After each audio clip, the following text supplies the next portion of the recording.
hello to everyone. Hope everyone is doing fine. I hope you had a good morning. I hope you learned a lot, enjoyed the conference and exhibition. So I will talk about how RFID can enable higher sustainability of supply chains. First, a quick introduction about Tageos. Then I will give some examples of key RFID applications that can help to reduce carbon emissions and waste in supply chains. Then I will talk about a number of success stories from fashion, pharma, and food industry. And last but not least, I will talk about sustainable RFID inlays, which are an important element if you want to make supply chains more sustainable. Quick introduction about Tageos. At Tageos, we are really dedicated to sustainable RFID excellence. So we're completely focused on design of RFID inlays and manufacturing. We have a very strong commitment to our customers and partners. We have a complete and comprehensive portfolio of RFID inlays for different types of applications, with all the key industry approvals and requirements met. And we invest a lot in innovation leadership, and really sustainability is very close to our heart. If you look at our products, the products have superior quality levels, and we have a highly scalable production capacity and logistics chain in place to serve our customer base globally.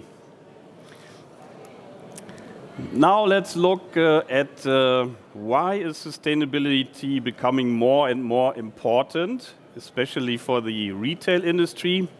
There's some market data out there that asked consumers about their buying behavior.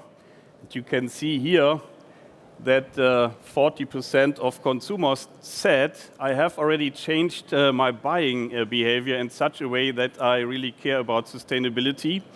And another 37% said, I'm thinking about my buying behavior to change it in a more sustainable way. So that's a staggering 79% of consumers who care about sustainability and sustainable products, brands, and last but not least, the supply chains behind it. Then if you look at CEOs, what do CEOs care about in supply chains? There's another study that was conducted across 15 different industries, and CEOs were asked. So they were asked, what supply chain related actions do you plan to take within the next 12 months?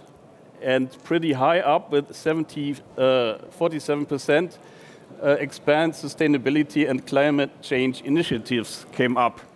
At the same time, they were asked, what supply chain challenges has your organization experienced?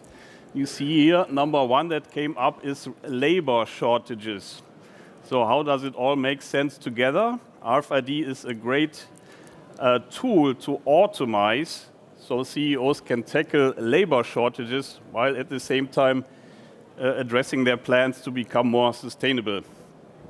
Very good combination here. There's also another research by Capgemini Institute, and people were asked, which of these emerging technologies is your organization planning to invest in the next 1 to 3 years to drive sustainability initiatives? And RFID came up with 59% in the second spot, behind augmented and virtual reality. So I think that's overall very good news for our industry, showing that there's a long-term opportunity and demand for our RFID technology. Now let's look into different industries, and I'll start with the fashion industry. So there's a study by McKinsey who calculated abatement potentials in the fashion industry by 2030. And the fashion industry is not so super sustainable, because if you look at the numbers, you will find that 40% of garments are sold at a markdown. That is a big hint that there is maybe some overproduction. And in the end, RFID is a very good technology to reduce overproduction. There's a case study by GS1 UK, who have found that the companies who use RFID for their supply chain and inventory management were able to reduce their overproduction between 2 and 13%. And that's quite a high amount.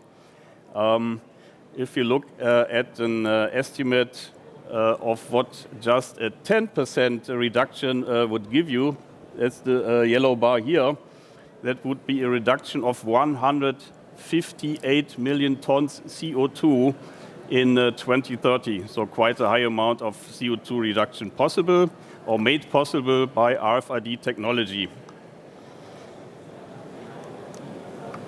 Here are some live examples of real companies.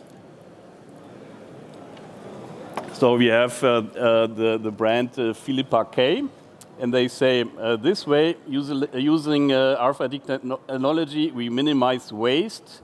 So RFID technology helps us to always have the right products available.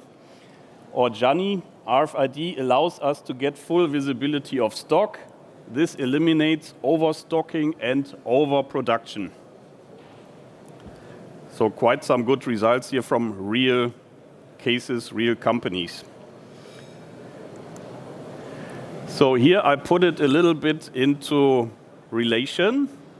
On the left-hand side, you see the carbon footprint of one jeans. This is based on a life cycle analysis conducted by Levi's. So they came up that one jeans has a carbon footprint of 20 kilograms. And this does not include post-consumer care or end-of-life impact. So post-consumer care would be the washing of the jeans. If you wash your jeans, let's say 100 times, you also create a carbon footprint, but this is not even included in the 20 kilograms. So to enable the inventory management and overstock reduction in the retail supply chain, you need in the end to add an RFID inlay to each jeans. So, and we here have an example for the Tageos EOS 241 sustainable inlay. It's paper-based, and we are in progress to finalize a comprehensive life cycle analysis. And the result is that the inlay has approximately only 5 grams of CO2. But to achieve the benefit of the approximately 10% overproduction reduction, you need to add that footprint to the jeans, and you also need to add some footprint for the overall RFID solution. You need RFID readers, you need maybe a software running in the cloud. So, but I just estimate here for adding the single inlay. So by adding these 5 grams, you can achieve a 10% reduction of overproduction. 10% of 20 kilograms comes out to 2 kilograms. So by adding 5 grams CO2 footprint, you can achieve 2 kilograms of reduction. So that's quite a good number in the end.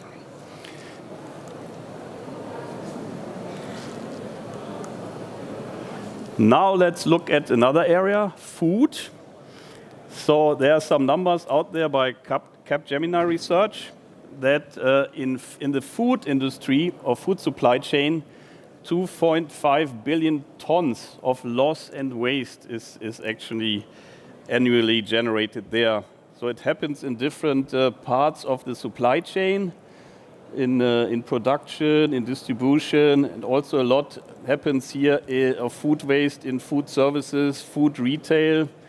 And there are some good examples how you can use RFID to minimize food waste and loss in the supply chain. So it's really addressing a big problem here. What we see right now in the US is with the food service companies and retailers, grocery retailers, there's quite a big interest to start using RFID. And GS1 US has put together a list of benefits that these companies can achieve by leveraging RFID. And this I put here. So the benefits in green are related to sustainability. The other benefits are additional benefits they get on top.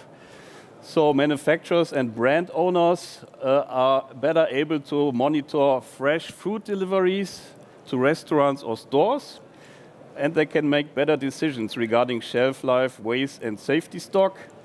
And then for distributors and logistics providers, they can improve freshness management and also make better decisions regarding shelf life, waste, and safety stock.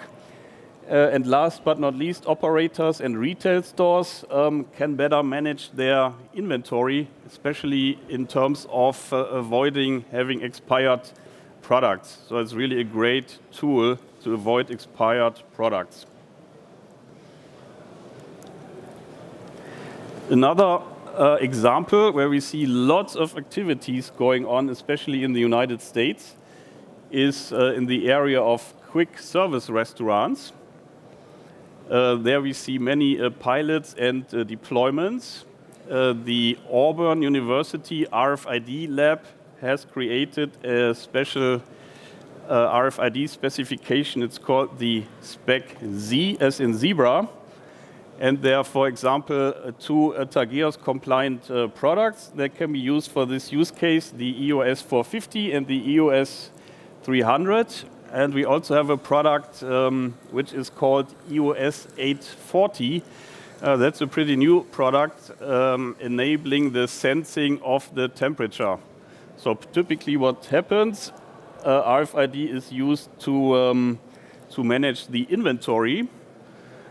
But with this new sensor product, while doing or counting the inventory, at the same time you can measure the temperature. So that's especially good for incoming goods or boxes, then because in many times when in the cold chain food boxes come in, the temperature needs to be measured manually. And with this new sensor, this process can be automated, and you can measure many more boxes and much faster. The third area is the area of pharmaceuticals. What many people do not know is that the pharma industry emits more carbon dioxide than automotive production. I didn't know that number before, and I was quite surprised. So pharma has a footprint of 52 million tons annually versus automotive production only 46 million tons. And also quite a staggering number just for the US, between 2.6 billion and 4.2 billion in value you have for returned prescription pharmaceuticals. So pharmaceuticals that are manufactured but are never used because they are returned. And in 70% of the cases, they are returned because they are expired. So now if you can use RFID to better manage the expiration of pharmaceuticals, there's a big potential there to reduce the footprint and the loss of pharmaceutical products. In that area, we see a rapidly growing adoption in the United States, especially for compounded unit dose medication. So those are syringes or vials with special mixtures for special applications.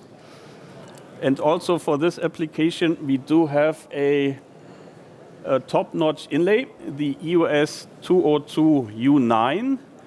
And it's ARC approved, and it's the smallest inlay in the market for the most common applications.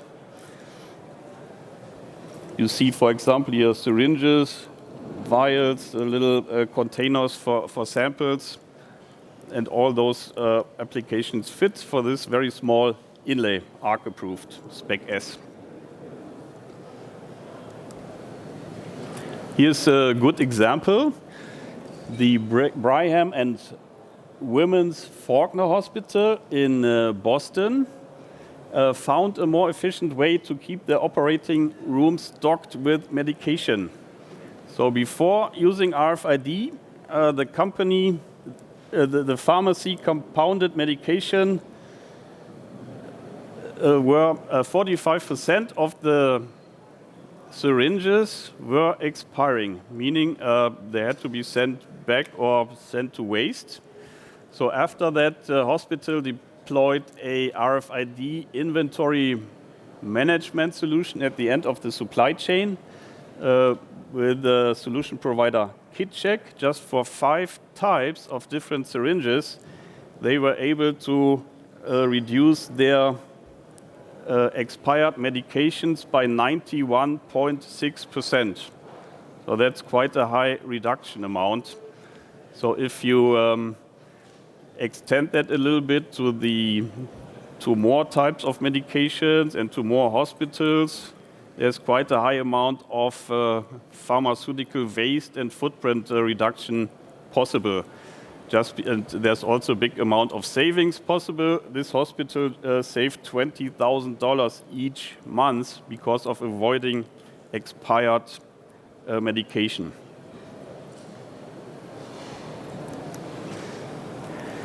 Okay, last but not least, okay, it's really a good thing to leverage RFID to make supply chains more sustainable. But wouldn't it be good to use sustainable inlays to achieve that? Because the traditional RFID inlays today are made out of plastic, and the antenna of the inlays is mostly produced using etching technology. So etching uses a lot of chemicals, and it's not a very sustainable process to produce RFID antennas for inlays. Also, if you look at the substrate, in most cases it's plastic, and in many applications you have plastic inlays put on paper. For example, most inlays go into retail markets, and there you attach then typically a plastic-based inlay to a paper hang tag. So you have a mix of plastic and paper. So there should be a better way to do that more sustainably. And our innovation is our paper-based EOS 0 inlay family. So the substrate is paper, and the antenna is laser cut or used by thin film deposition of aluminum ions on the substrate. So this product is completely plastic free. We see there quite a high demand from fashion brands where they have consumers who really are concerned about plastic waste in nature, plastic waste in the ocean. So it's a very good thing to have a plastic-free RFID inlays for the paper tags. The tag has a very small carbon footprint because the antenna is not etched. It's recyclable, and we have tested that. I will show you the certificate on the next slide. Doesn't contain any heavy metals, it's free of conflict minerals, and it has exactly the same performance as traditional inlays. So all the 0 inlays we have the same ARC approvals as our traditional inlays. So it's exactly the same performance, but just a much more sustainable solution. So I'm getting close to the end of this presentation. So what we did with one product, the EOS 300 Zero Max, we tested it for recyclability. And we worked with Interzero, a very well-known company. And they found that for many European countries, so basically all European countries where you have an existing paper recycling system, like for Germany you have the Blaue Tonne, in other countries you have it as well. So they found that the tag is fully compatible with existing recycling streams in Germany, Austria, Italy, Spain, Belgium, Netherlands and Denmark. If you then take this tag and convert it and take some proper measures, avoid taking the wrong adhesive, so for example, the paper tag that you then can produce with the inlay is also fully recyclable, and consumers can just put it in the paper recycling bin and it will be fully recycled in the paper recycling stream. And with that, I'm at my last slide. I saw something blinking here. I don't know if it means anything. So, thank you very much for your attendance. If you have questions, please feel free to ask. There's a question. Yes, please. Yeah, thanks for the presentation. I got two questions actually. So at the start you mentioned 5 grams of carbon footprint on the tag. So what's the difference with the PET version versus the paper version, 1 gram or 2? And secondly, second question is, on the last slide you showed people can put it in the paper bin. What happens to the aluminium or aluminum, like some people say? Yeah, very good questions. So the traditional tags have a quite significant higher footprint. I'm a little bit hesitant to tell you the exact number because we have done a very comprehensive life cycle assessment analyzing all the ingredients and the production process. It was done by a consulting company. They came up with the exact number. But right now, this number and the whole report is under review by an external auditor, and it's not published yet because the auditor is not finalized. But it's in a range of 30–40% more. I can say that. Yeah. And the other question is, so the aluminum antenna is meshed up in the paper pulp. So we sent samples to the test lab. They meshed up all the inlays to paper pulp and produced test paper. And then they looked at the quality of the test paper, that it doesn't have any lumps or thick particles. And it turned out that the quality of the test paper was quite good. So that led to the good rating of recyclability. In the end, the aluminum parts are still in the paper pulp, but they are so small that they do not impact the recycling stream process. Another question? The chip as well, yeah. Yeah, we sent them like 200 grams of samples, so that's quite a lot of inlays and quite a lot of chips. So the chips did also not cause a problem in the recycling process. Okay, no more question. Then I'm at the end. Thank you. Thank you. Thank you.